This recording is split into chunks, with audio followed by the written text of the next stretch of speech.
저는 오늘 여러분과 함께 누가복음 5장 1절로 11절에 있는 말씀, 그 내용 가운데 깊은 데로 가서 그물을 던져라, 이와 같은 주의 말씀을 가지고 은혜를 나누고자 합니다.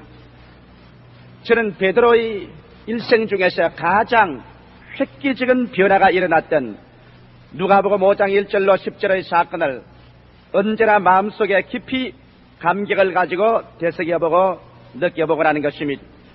베드로는 괴로운 나날을 지나는 평범한 한 사람의 어부였습니다. 그는 가난한 가정의 아들로 태어났음에 틀림이 없습니다. 높은 교육을 받지 못하고 비천한 사람들 중에 한 사람이었습니다. 아마 어부의 아들로 태어나서 어부로서 그대로 두었으면 일생을 보낼 사람이었습니다.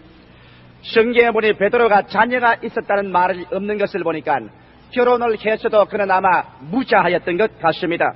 성경 그대로 그는 자기 집에 장모를 모시고 있었는데, 장모는 항상 몸이 연약하고 병상에 늘 들어눕기를 잘하는 장모였는가 합니다. 그런데 베드로는 자기가 손수 그물을 던지고 고기를 잡아 이를 팔아서 그 가족 생계를 이어나가고 있는 것입니다. 자기 아내뿐 아니라 장모와 처갓집 식구들을 데리고 있은 것 같습니다. 그런데 그날따라 베드로는 바다에 나가서 그는 있는 힘을 다하여 그물을 던졌습니다.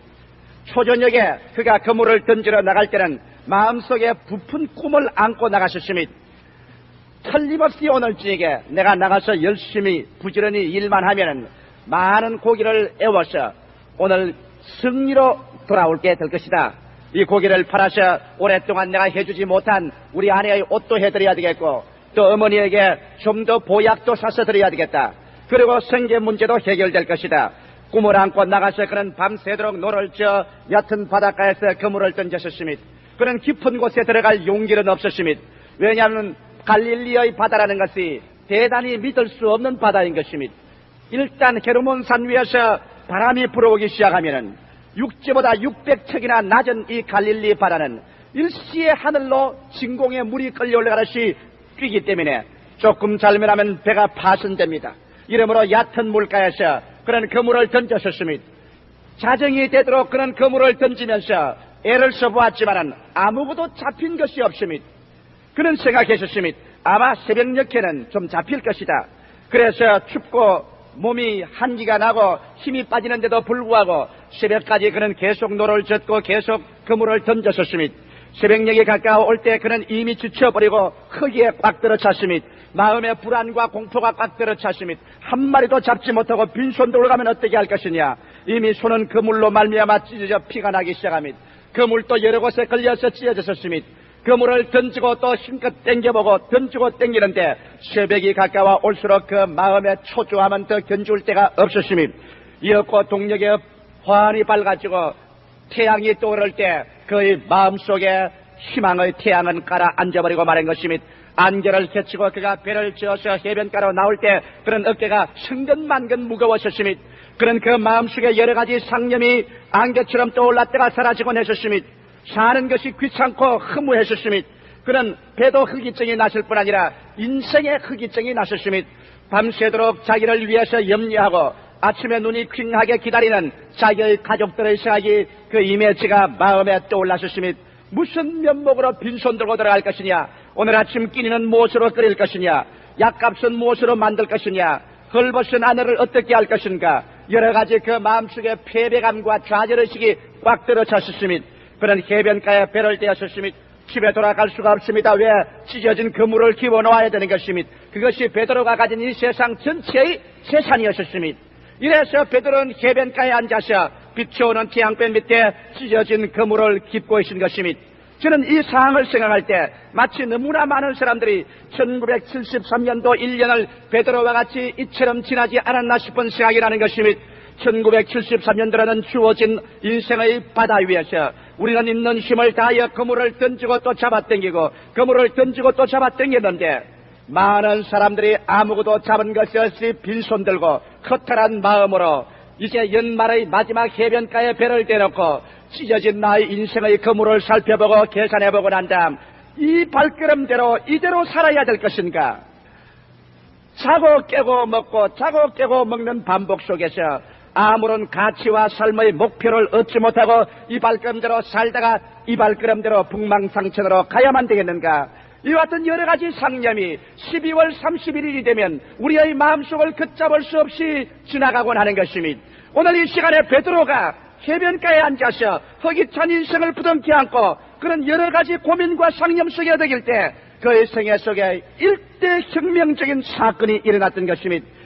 베드로의 전 생애를 변화시키고 그 변화된 베드로로 말미암아 전 사회와 세계가 변화받는 위대한 기적의 순간이 베드로에게 다가오게 된 것입니다. 저는 바로 이와 같은 기적의 순간이 오늘 여러분의 생애 속에 다가옴으로 말미암아 74년 전은 여러분 자신이 변화받을 뿐 아니라 여러분의 이웃과 우리 한국 사회와 조국과 세계를 변화시키는 위대한 기적적인 역사가 여러분의 생애 속에서 나타나기를 바라마지하는 것입니다. 베드로가 체험한 것은 무엇이었습니까?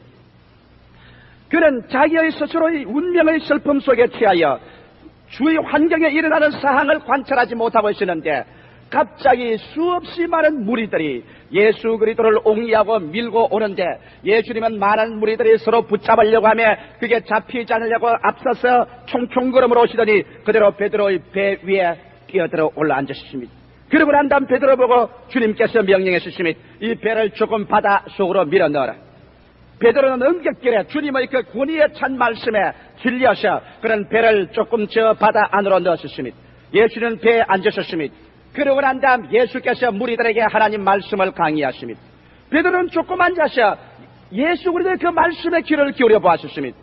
예수 그리스도의 말씀에 귀를 기울이자 말자 그는 마치 어떤 깊은 곳으로 끌려 들어가는 사람처럼 마치 엘리베이터를 타고 깊이 내려가는 것처럼 그 마음 전체가 그리스도의 말씀에 사로잡혀 끌려 들어가는 것을 느꼈습니다.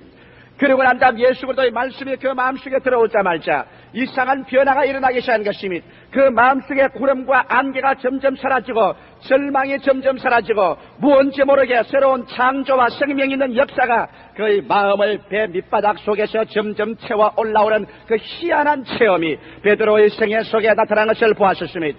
그는 그물을 깁는 것을 잊어버렸습니다. 배고픈 것을 잊어버렸습니다. 가족이 기다리고 있는 것조차 잊어버렸습니다. 그는 그 마음속에 예수가 점점 가득 채워지자 예수 그리스도가 그 마음을 점령하자 그만 그리스도의 임재하심이 그에게 허기증과 절망과 슬픔과 좌절감과 괴로움이 다 없어져 버리고 그의 마음 가운데 예수 그리스도로 말미암아 넘쳐나오는 치료와 영광과 생명과 위대한 창조적인 신념이 그의 배 밑을 부여잡고 그의 가슴을 뿌듯하게 만들어 놓고 말한 것입니다. 그러자 예수께서 온갖 말씀을 다 마치시고 난 다음에 얼굴에 상기된 베드로를 바라보시고 난 다음 말하셨습니다.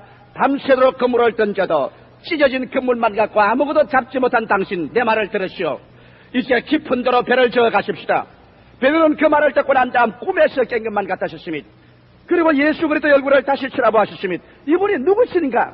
깊은 곳으로 배를 저어 가자는 사람이 갈릴리 바다의 풍랑이 얼마나 믿을 수 없다는 것을 모르는 사람 아닌가? 이분은 학자요 종교가지 어부는 아니지 않은가? 이분이 어째 어업에 대해서 그 물던질에 대해서 간섭을 할 수 있는가? 이 사람이 어떻게 그런 말을 할 수 있는가? 베드로는 응격길에 말하셨습니다. 아니올시다. 깊은데요? 나는 어째 밤새도록 이곳에 그물을 던졌으나 잡은 것이 하나도 없는데요? 그러나 예수 그리스도는 조금 더 굽히지 않습니다. 주님은 베드로에게 말씀한 그대로 그 말씀 뒤에 서서 깊은 곳으로 가자는 지시를 그대로 했었습니다. 베드로는 예수 그리스도의 그 위험에 의미에 눌려서 그런 배를 지었습니다. 그 뒤에는 예수님이 서 있었습니다. 그 배 안에는 예수님이 함께 타셨습니다. 얕은 곳을 지나 중간층을 지나 깊은 곳으로까지 배를 지어 들어가셨습니다. 그러자 예수께서 이 자리라고 고개를 끄덕끄덕 하셨습니다. 베드로는 생각했습니다. 이상한 분이다. 이분은 종교가요 학자요 이와는 기적을 행하는 분이겠지만은 어부는 아니지 않느냐? 해양학을 아는가? 조류학을 아는가? 그렇지 않으면 이 고기 잡는 법을 아는가? 나는 뱃사람으로서 어부로서 평생을 받아야 지내는데 알아도 내가 많이 알지 이 사람이 이런 것을 알 택이 무엇인가? 마치 오늘날 수없이 많은 사람이 질문하는 것처럼 예수 믿는다고 사업이 잘 될 리가 있느냐? 예수 믿는다고 건강이 회복될 리가 있느냐? 예수 믿는다고 안 될 일이 될 일이 있는가? 예수는 하나의 종교지, 하나의 신학이지, 하나의 철학이지 어디 예수 믿는 것이 우리 생활과 관계가 있겠는가? 그런 질문하는 사람과 가셨습니다. 그러나 베드로는 은벽길에 그런 예수 그리스도의 권위에 눌려 어찌할 수가 없기 때문에 그런 말을 했습니다. 내가 밤이 맞도록 수고해도 잡은 것이 하나도 없으되 주님께서 말씀하셨기 때문에 그 말씀에 의지하여 그물을 던지리이다. 그래서 베드로가 그물을 던졌습니다. 그물을 던지자 말자 일시에 고기들이 몰려와서 그 그물에 걸렸었습니다. 그물이 얼마나 가득한지라 잡아당기니까 찢어지기 시작합니다. 베드로는 혼자 그물로 감당할 수 없습니다. 자기의 배에 고기를 채우고 친구들의 배를 손질해서 와서 그곳에 고기로 채웠었습니다. 고기를 가득 채우고 난 다음 예수의 얼굴을 쳐다보자 말자 베드로는 예수 그리스도 속에 새로운 것을 발견했었습니다. 그는 종교가요, 신학자요, 철학자 이상으로 그 얼굴 배후에는 우주와 만물을 다스리고 인간의 생사, 화복을 주장하는 운명의 주제자, 전능하신 하나님, 영존하시는 아버지, 하나님의 위대한 권세가 그 속에 있는 것을 그는 알게 되자 말자 그만 베드로는 자기 마음속에 천길만길 구렁텅이로 떨어지는 죄인이라는 것을 깨닫게 된 것입니다. 예수 그리스도의 그 밝고 영원한 하나님의 신성 앞에 서자 말자 여태까지 감추고 없는 듯이 해왔던 그 인생 전체가 뻘거벗은 것처럼 드러나는 것입니다. 그는 그리스도 앞에 견딜 수가 없었습니다. 마치 지렁이가 태양 앞에 견딜 수가 없어 그늘을 찾아가는 것처럼 그는 그리스도 앞에 엎드렸습니다. 주여, 나는 죄인입니다. 나는 무력한 인간입니다. 나는 버림받은 인간입니다. 나를 떠나소서. 그럴 때 예수께서 베드로를 보고 하신 말씀이 이 사람아, 네가 이제는 고기를 잡지만은 장차는 사람을 낚는 어부가 되리라. 그 말씀하시고 그 고기를 가지고 해변가에 나오자 베드로의 마음속에는 이제는 고기도 지위도 명예도 세상 쾌락도 그리스도의 영광을 보고 난 다음 그것을 바라보니 썩어 죽은 빛깔밖에 보이지 않습니다. 대낮에 뜨거운 태양빛을 정면으로 바라보고 난 다음 집에 들어오면 눈이 캄캄해서 집안 것이 아무것도 안 보이는 것처럼 베드로는 예수 그리스도의 영광을 바라보고 그 안에 나타나는 하나님의 새 하늘과 새 땅과 새 예루살렘과 그 안에 나타나는 하나님의 구원을 바라보고 난 다음에 그 다음에 고기를 보고 그물을 보고 별을 보고 자기 인생을 보니까 어둡고 캄캄하여 보이지가 않습니다. 오직 그에게는 예수가 보일 따름인 것입니다. 예수가 삶의 목표요, 희망이요, 모든 것 중에 모든인 것입니다.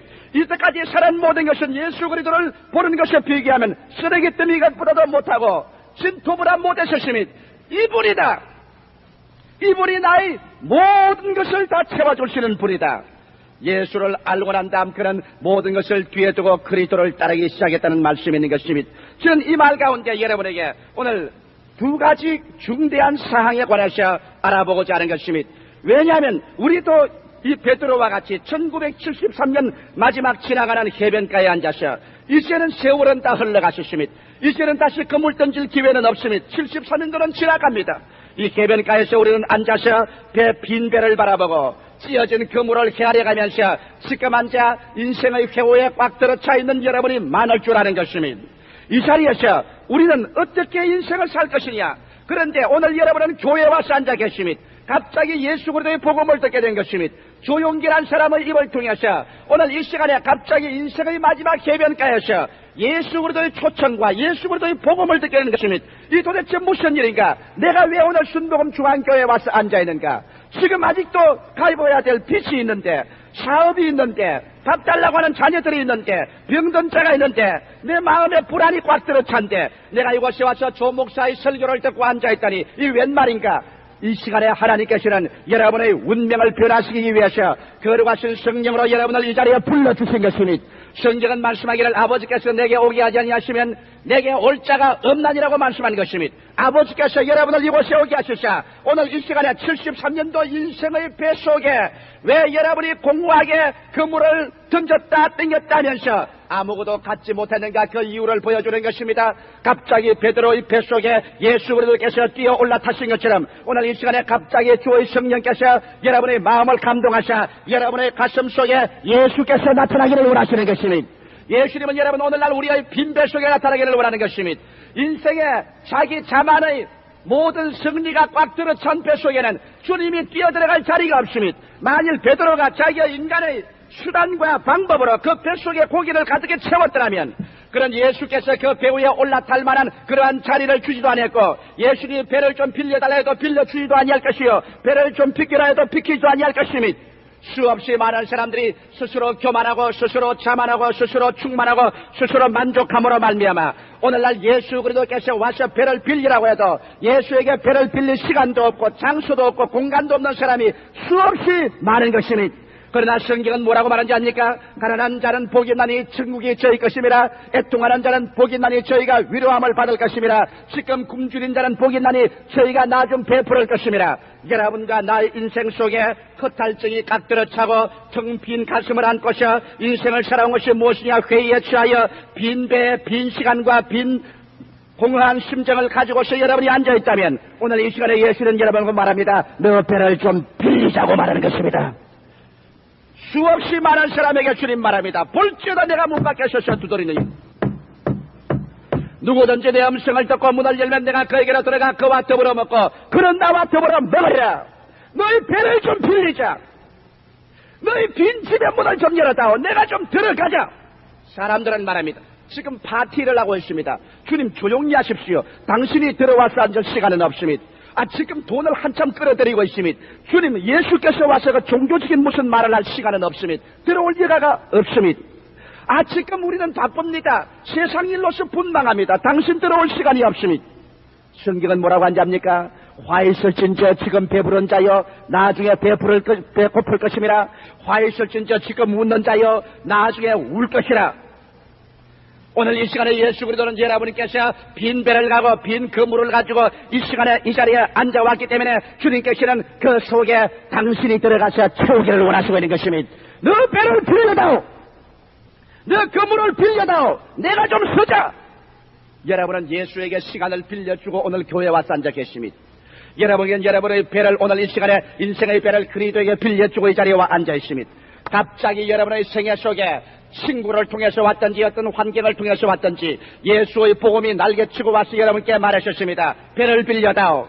순복음 중앙교회 가서 오늘 주일 예배에 앉아서 그리스도의 말씀을 들어보자. 여러분의 속에 그리스도께서 오늘 들어오셔서 여러분의 배를 점령하도록 여러분께서 그리스도를 초청하게 되시기를 주의 이름으로 축원합니다.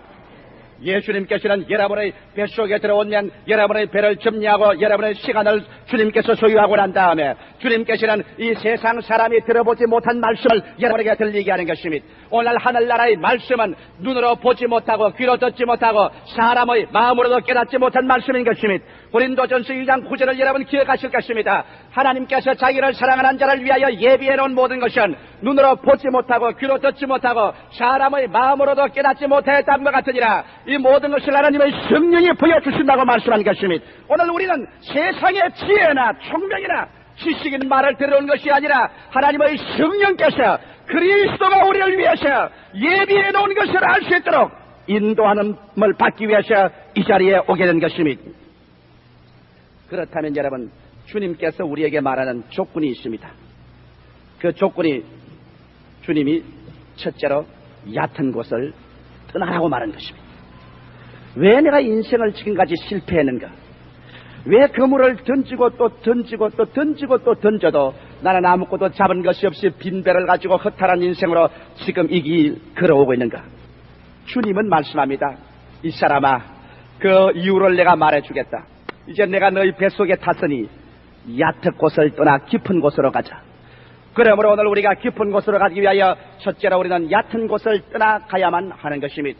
인생의 얕은 곳이 무엇인 것입니까? 수없이 많은 사람들이 도덕적으로 얕은 곳에 거하고 있는 것입니다. 주님 말씀하기를 좁은 길로 들어가라. 길이 넓고 들어가는 사람이 많다고 말한 것입니다. 수없이 많은 사람들이 오늘 도덕적으로 너무나 평범하고 방탕과 술 취하며 음란과 호색하며 쟁투와 시기하는 이러한 자리에서 살면서 그들은 왜 하나님께서 나에게는 이와 같은 박한 운명을 허락하는가 생각하는 것입니다. 여러분, 성경에는 주님께서 우리를 축복하는 것은 우리의 영적인 발전과 동행하는 것입니다. 사랑하는 자여, 내 영혼이 잘됨같이 내가 범사에 잘되며 강건하기를 내가 강구한다고 말한 것입니다. 오늘날 여러분, 수없이 많은 사람들이 얕은 곳에 살고 있습니다. 방탕과 술 취하는 생활 속에 삽니다. 조금만 돈이 생기면, 조금만 생활이 좋아지면 그만 방탕과 술 취함으로 꽉 들어차고 마는 것입니다. 대로마 제국이 무너진 것도 그들이 방탕과 술 취함으로 무너진 것입니다. 로마가 하루 만에 일어나지 않았지만 무너질 때는 성편없이 무너졌습니다. 로마에는 수없이 많은 사람들이 방탕과 술 취함으로 말미암아 밤새도록 연락하는데 그들은 어떤 기술을 배웠느냐? 많이 먹고 난 다음 토하는 기술을 가르쳐 주는 것입니다. 잔뜩 먹고 난 다음 화장실에 갔던 입속에 손가락을 넣어서 다 토해내고 또 와서 또 먹고 또 가서 또 토하고 이래서 토하는 기술이 좋은 사람이 인기를 얻은 것입니다. 이와 같은 방탕과 술 취함의 세계 속에 혼몽돼서 할 때 야만 민족의 침범으로 말미암아 로마 제국은 망해버리고 말한 것입니다. 오늘 여러분 우리 대한민국은 바로 김일성의 소시탐탐놀이라는 그 앞에 우리나라가 처해 있는 것입니다. 오늘 우리의 여러분 정치적, 경제적, 사회적 모든 환경은 안정되고 우리가 불안과 요동의 아무런 징조가 없이 일치 단결에 있어야만 이 김일성의 모험을 우리가 피할 수가 있는 것입니다. 나는 볼 때 김일성이는 벌써 환갑이 넘어 70기를 향해 있는 것입니다. 그는 수없이 많은 비행기와 탱크와 배를 준비했습니다. 안 써먹으면 비행기는 녹이 있습니다. 한 번씩 하루 한 번씩이라도 공중에 띄워야 됩니다. 탱크도 전부 다 그 기름 칠해야 됩니다. 안 써먹으면 녹이 있습니다. 배도 그렇습니다. 비행기와 탱크와 이 모든 배를 유지하기 위해서 막대한 자금을 들여야만 됩니다. 이러기 때문에 김일성은 마음에 초조해진 것입니다. 이러므로 말미암아 내가 늙기 전에 빨리 써먹어야 되겠다. 안 써먹으면 다 썩어져 버리니까 막대한 돈을 들이고 썩어지는데 이제 나는 나이가 60이 넘어 70이 되었으니 살 길이 얼마 안 남았다. 에라 도박을 한번 해보자. 그까짓것 내 죽고 난 다음에야 잘 되고 못 될 거 있을겠느냐. 사람들 내가 10년 이상 더 살겠는가. 그러므로 이까짓것 한번 써먹어 보자. 그렇게 하는 노망이 들 수 있는 위험성이 다분히 있는 것입니다.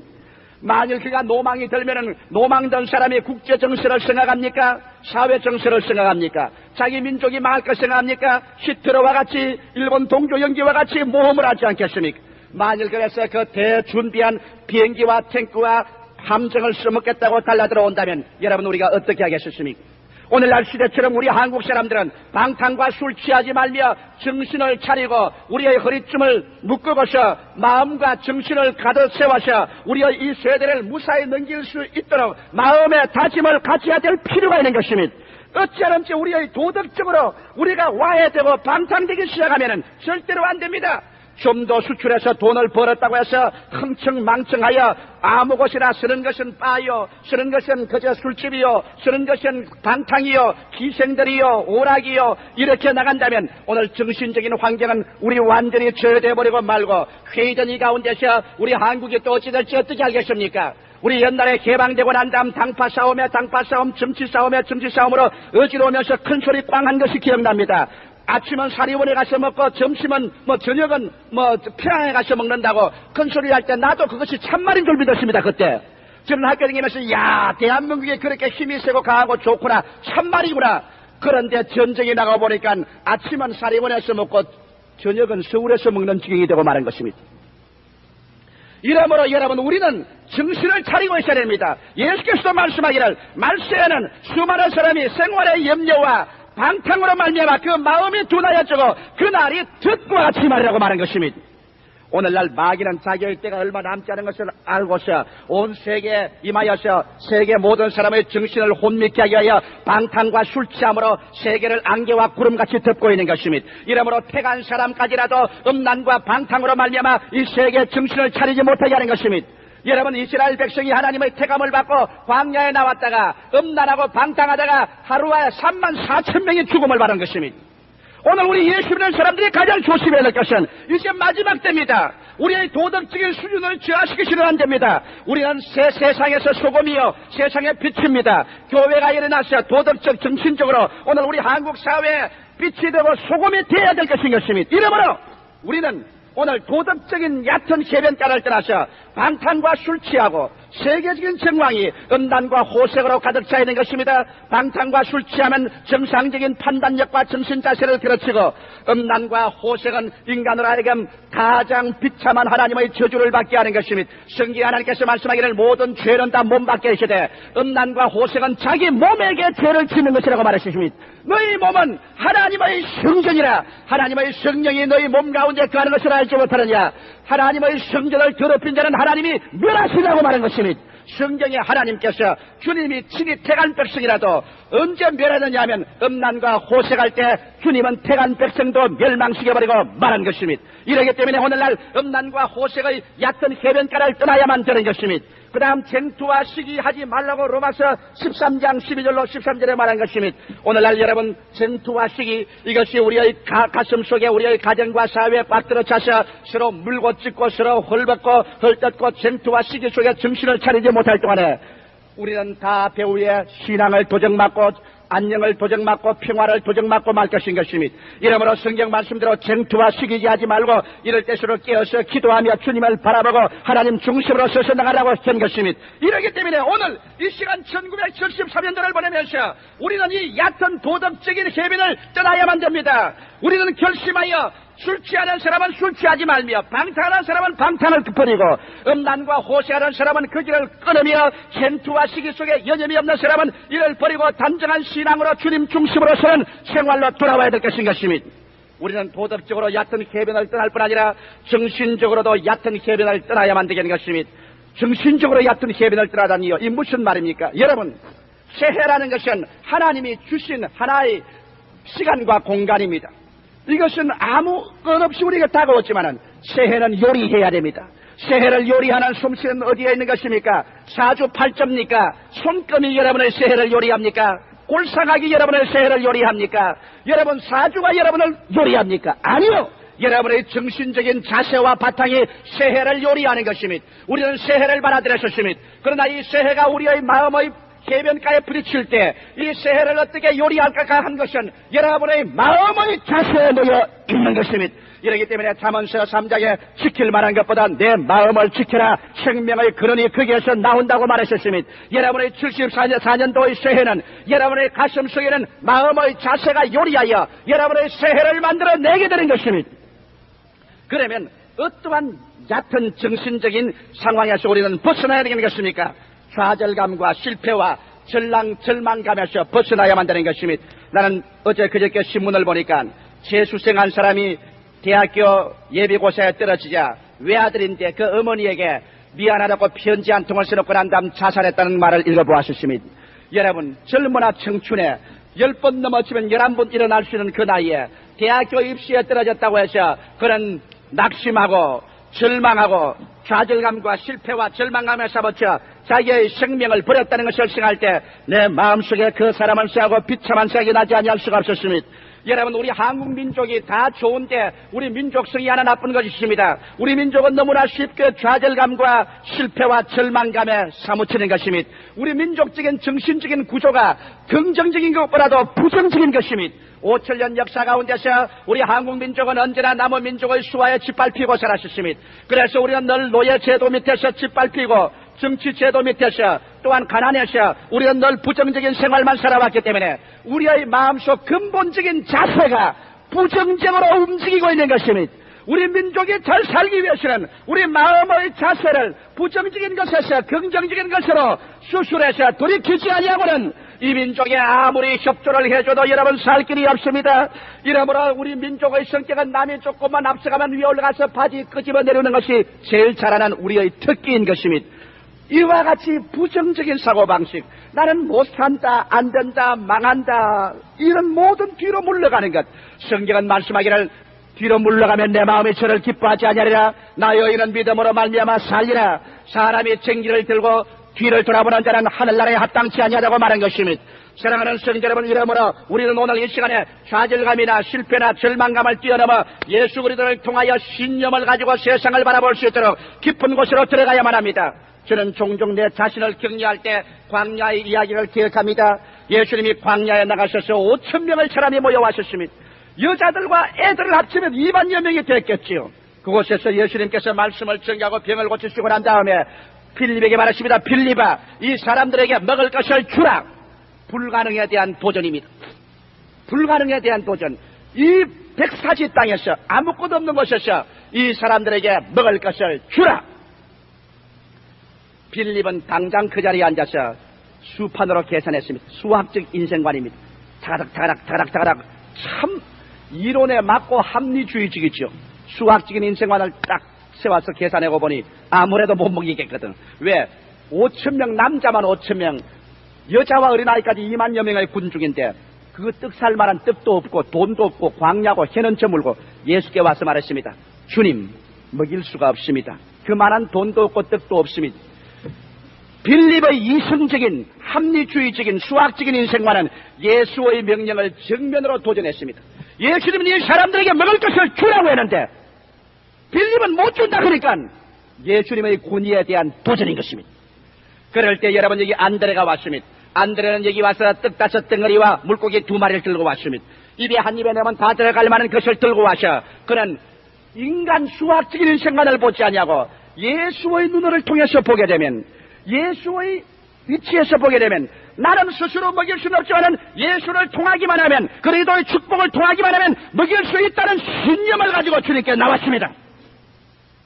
예수님은 할 수 없다는 좌절감, 실패, 절망감에서 나오는 빌립은 제껴놓고 떡 5덩어리와 물고기 2마리에서 먹일 수 있다. 주님이 축복만 해주면 주님을 이 떡 5덩어리와 물고기 2마리 플러스 예수 그리스도만 하면은 절대로 먹일 수 있다는 신념을 가지고 나온 안드레와 같이 있어서 안드레를 축복하고 그 손에 통해서 이 사람들을 다 먹이고 12바구니를 남게 했습니다. 우리는 망년부흥사 협의회 회원들이 망년회로서 모여서 식사를 같이 하고 여러 가지 이야기를 하는 가운데 대개 우리 친구들이 다 부정적인 말을 해요. 야, 큰일 났다. 석유는 안 나온다. 그 다음에 석유값은 올라간다. 아, 그러면 물가가 다 올라간다.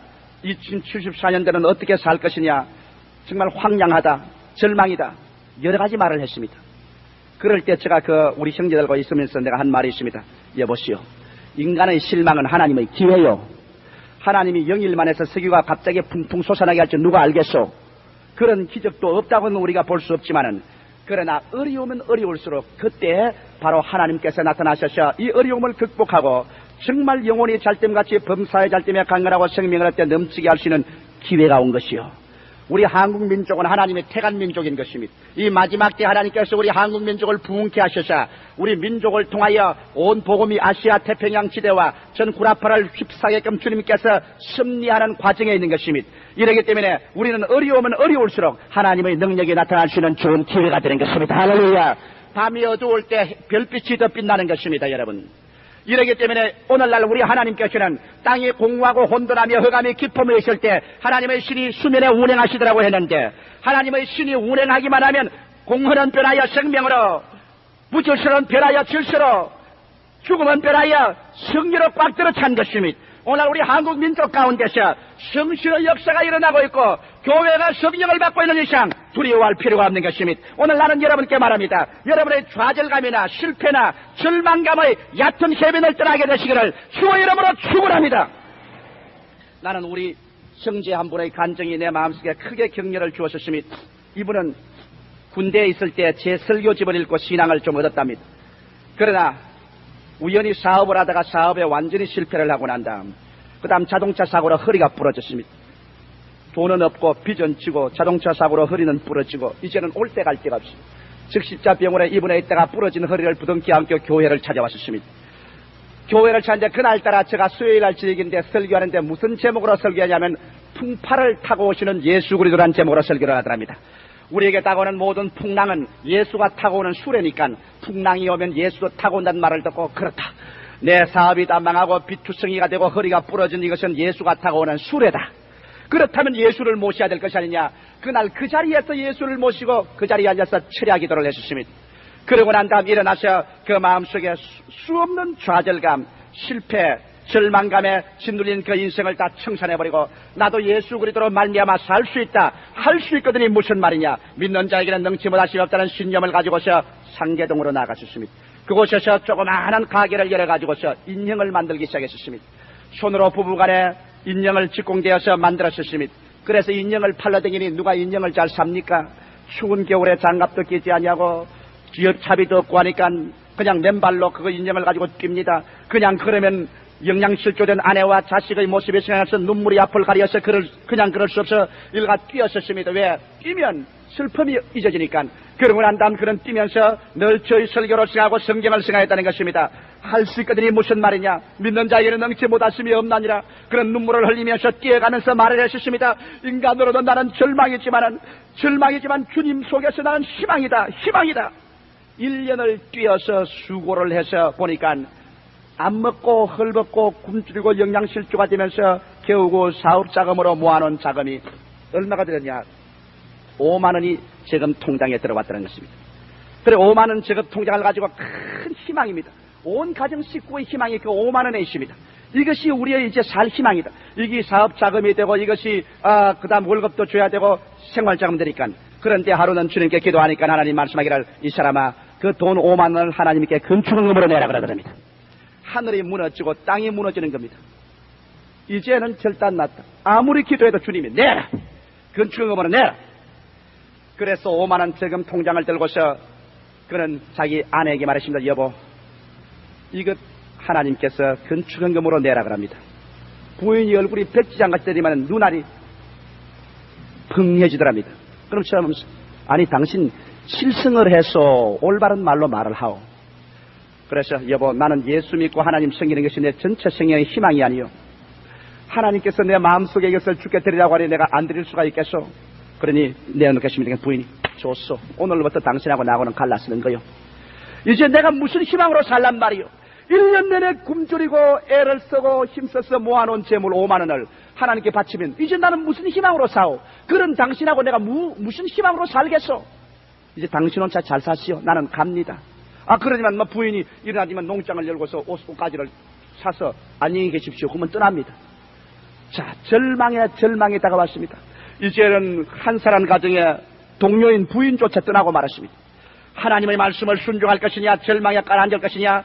그러나 그는 그 돈 5만 원을 가지고 하나님께 부르짖어 기도를 했습니다. 하나님 나는 이게 마지막 내가 가진 것을 주님이 명령하기 때문에 주 앞에 내놓습니다. 내가 하나 아는 것은 없는 것에서 있게 하시고 죽은 자를 살리시고 하나님이 할 수 있거든이 무슨 말이냐. 믿는 자에게는 능치 못하심이 없다 하시니 5만 원을 드리고 빈손 들고 뛰더라도 주님께서 내 사업체를 운영해 주시고 사업체를 축복해 주셔서 머리가 되고 꼬리가 되지 않을 줄 믿습니다. 그는 좌절과 실패와 절망하기를 거부했습니다. 그래서 그 5만 원을 2만 5천 원 떼서 교회에 내버렸습니다. 한 열흘 지나고 난 다음 그 부인께서 친정에 가 있다가 도로 돌아오셨더랍니다. 그래서 그는 이제 자금이 없습니다. 하나님 이제는 나는 아무것도 할 수가 없습니다. 이제는 정말 빈손 들었습니다. 이제는 어찌할 수가 없습니다. 그런데 그날 시내에 나왔다가 택시 합성을 타고서 들어왔는데 다른 사람이 다 내리는데 운전수가 아저씨 여기 좀 앉아 계십시오. 담배 한 대 피고요. 그래서 나는 예수 믿기 때문에 담배 안 피는다니까 그럼 좀 앉아 계세요. 왜? 나가자면 합성을 또 해나가야 되는데 아무도 안 타고 있으면 사람들이 안 탈 테니까 잠시 좀 빌립시다. 좀 앉아 주십시오. 그래 그럼 빌리면 내가 앉아 주지. 앉아서 운전수하고 이야기가 시작되는데 고향을 물으니까 동향이라. 그 다음에는 학교를 물으니까 선후배 관계라. 운전수가 아이고 형님이군요. 아이고 여기서 어떻게 삽니까? 그래서 생활 상태를 말하니까 운전수가 뭐라 하냐면 형님 내게 돈 120만 원 있는데 갖다 쓰십시오. 이자도 생각할 것 없고 걱정하지 말고 돈 120만 원씩 갖다 쓰십시오. 그 이튿날 그 운전수가 돈 120만 원을 가지고 왔었습니다. 하나님이 자기를 사랑하는 자를 위해서 예비해 놓은 모든 것을 눈으로 보지 못하고 귀로 듣지 못하고 마음으로 깨닫지 못합니다. 여러분 우리가 주님께 순종하고 낙심하기를 거부하고 좌절하기를 거부하면 하나님이 찾아오시는 것입니다.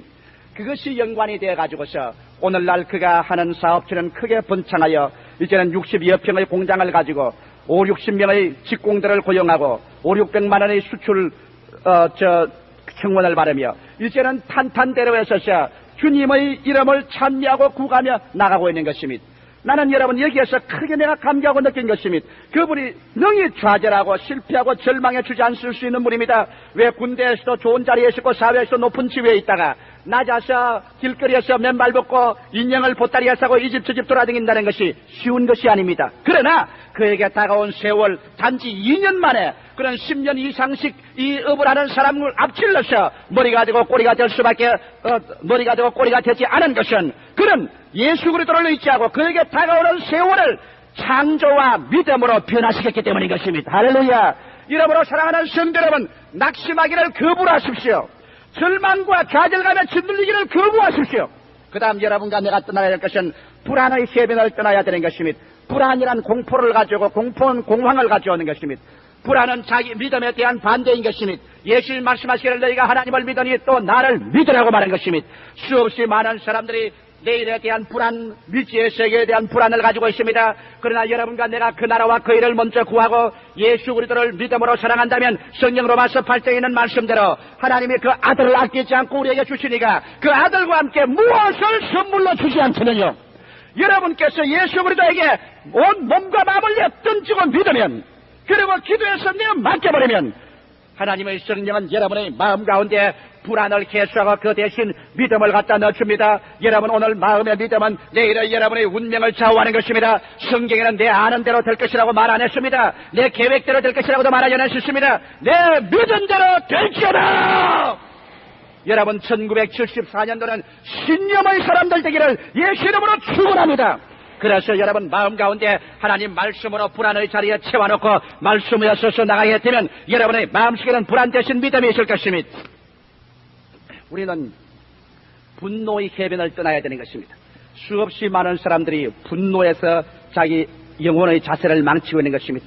왜냐하면 사회에 대한 분노, 국가에 대한 분노, 자기 자신에 대한 분노 이런 것을 가지고서 원망을 합니다. 두세 사람만 모여 앉으면 분노합니다. 탄식하고 원한을 가지고 비분감기하고 이러한 마음의 자세가 좋은 것 같지만 얼마 있지 않냐면 그 분노는 그 마음속에 부정적인 마음의 자세로 끌고 들어가고 마는 것입니다.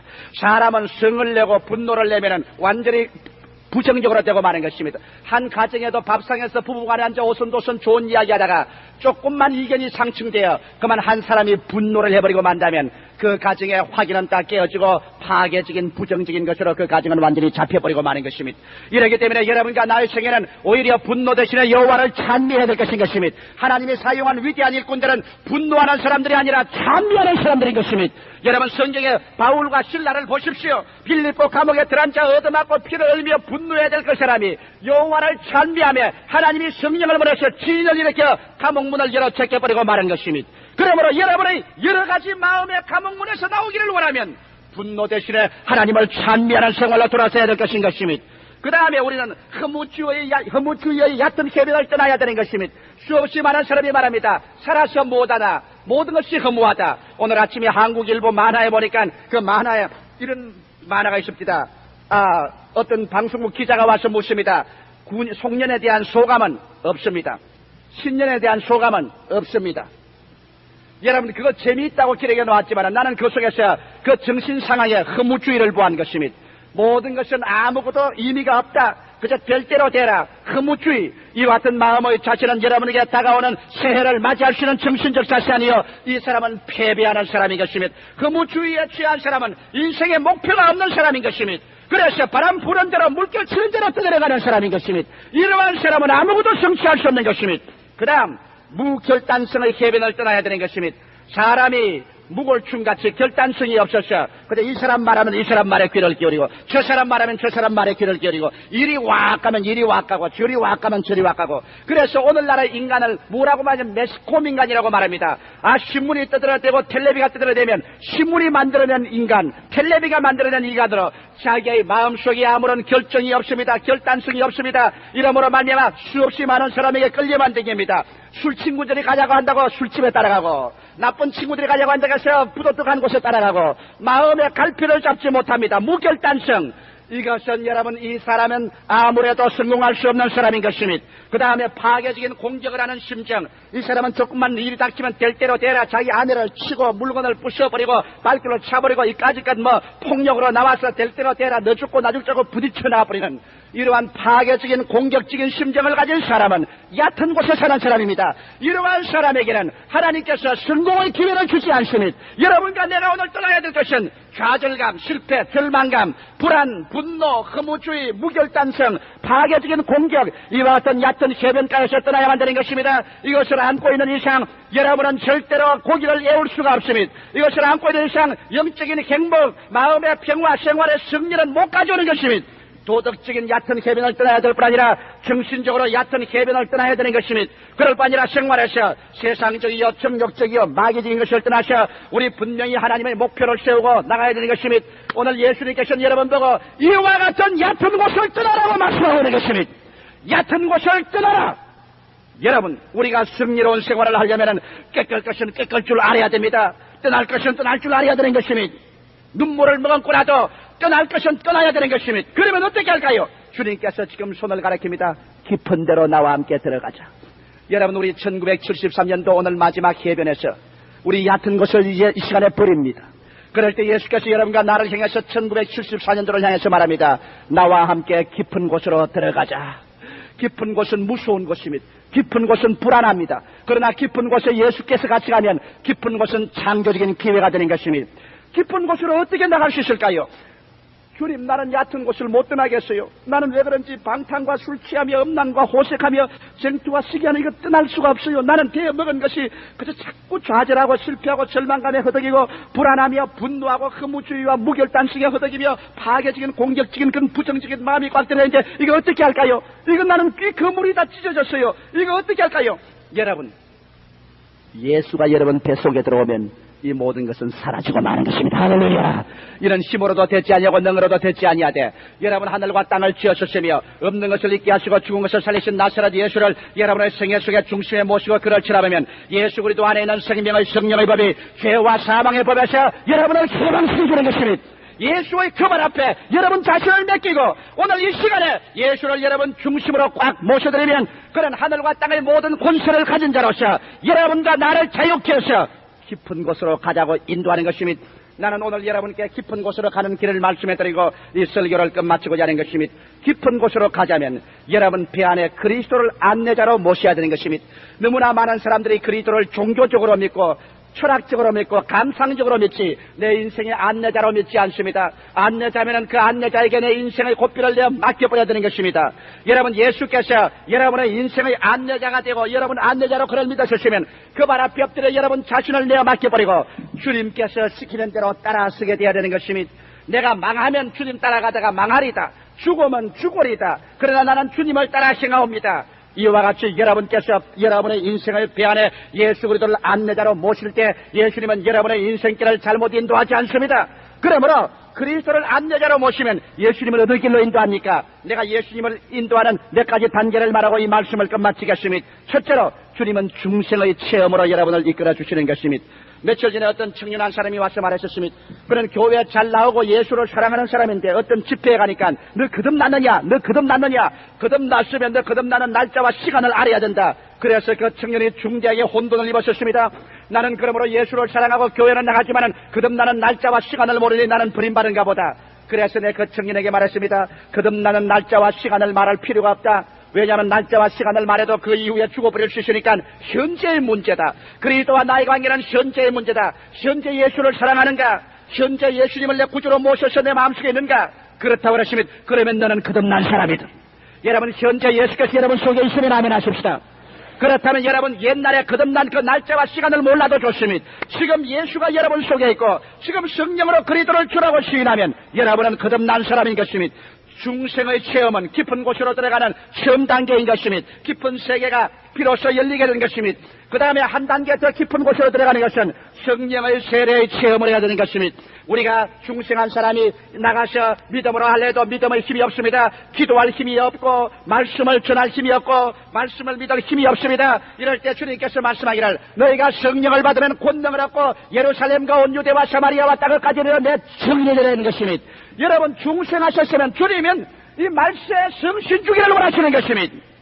성령을 받아야 되는 것입니다. 그래서 폭탄 같은 힘을 얻어야 되는 것입니다. 여러분께서 주님께 엎드려서 기도하면 성령을 달라고 부르시어 기도하면 주께서 성령을 선물로 주십니다. 120문도가 바른 그대로 불의 같이 갈라지는 것이 각 사람 머리 위에 임하였더니 모든 사람이 성령의 충만함을 받고 성령이 말하게 하심을 따라 다른 방언으로 말하기 시작하는 것입니다. 사랑하는 성도 여러분, 지금은 말세입니다. 예수님 강림하실 날이 눈앞에 다가왔습니다. 죄악이 관영하고 마귀가 자기의 때가 얼마 남지 않은 것을 알고 죄악의 유혹을 하고 있는 것입니다. 이때 이것을 이겨나가기 위해서는 여러분은 어떠한 처지든지 성신받아야만 되는 것입니다.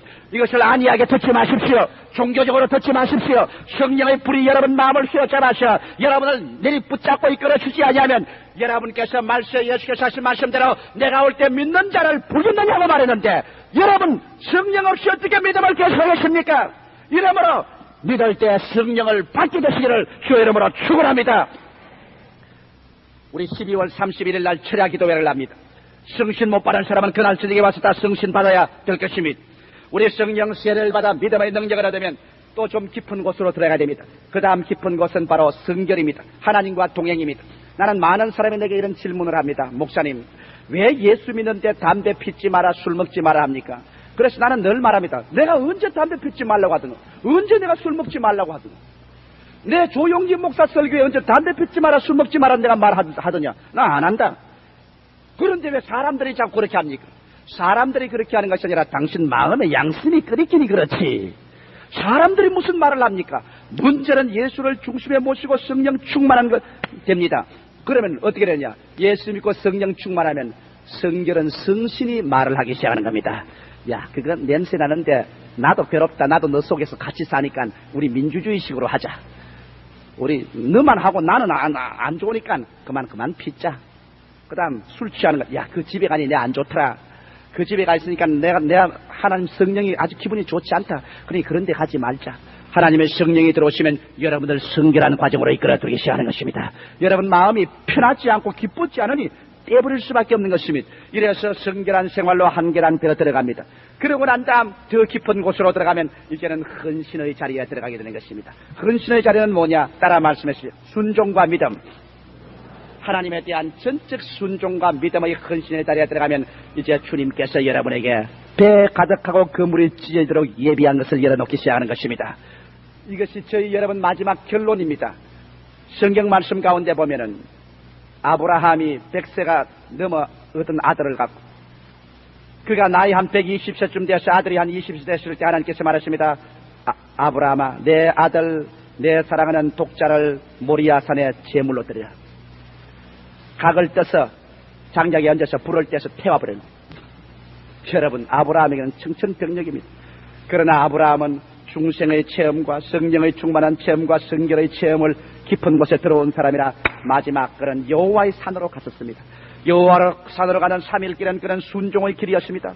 그 아들이 옆에서 잠자는 것을 보게 될 때 너를 내가 잡아 죽여야 되겠구나. 그 순종의 3일 길, 그 부모의 정을 다 끊고 순종하는 3일 길. 그 다음 산 밑에 가서 그는 믿음의 선언을 했었습니다. 자기 종들을 보고 하는 말이 너희는 여기 있어라. 나와 내 아들이 한 산 위에 올라가서 함께 하나님께 제물을 드리고 다시 내려오리라. 그는 자기의 아들을 죽여놓아도 하나님이 살릴 것을 믿은 것입니다. 인간의 힘으로는 어떻게 살아납니까? 그러나 하나님 말씀하기를 내 후손은 이삭으로 말미암음이라고 약속했으니 이제 인간의 눈으로 볼 때는 잡아서 불로 태워 죄가 되면 못 일어나겠지만은 내가 하나님의 약속의 말씀을 통해서 보면은 잿더미 속에서도 내 후손은 이삭으로 말미암음이라 했으니 이삭이 잿더미에서 다시 일어날 것을 믿은 것입니다. 환경을 믿지 않고 감각을 믿지 않고 눈에는 아무 증거 안 보이고 귀에는 아무 소리 안 들리고 손에는 잡히는 걸 없고 내 앞길 치르같이 도올 때도 말씀을 믿습니다. 베드로가 바로 그것이었습니다.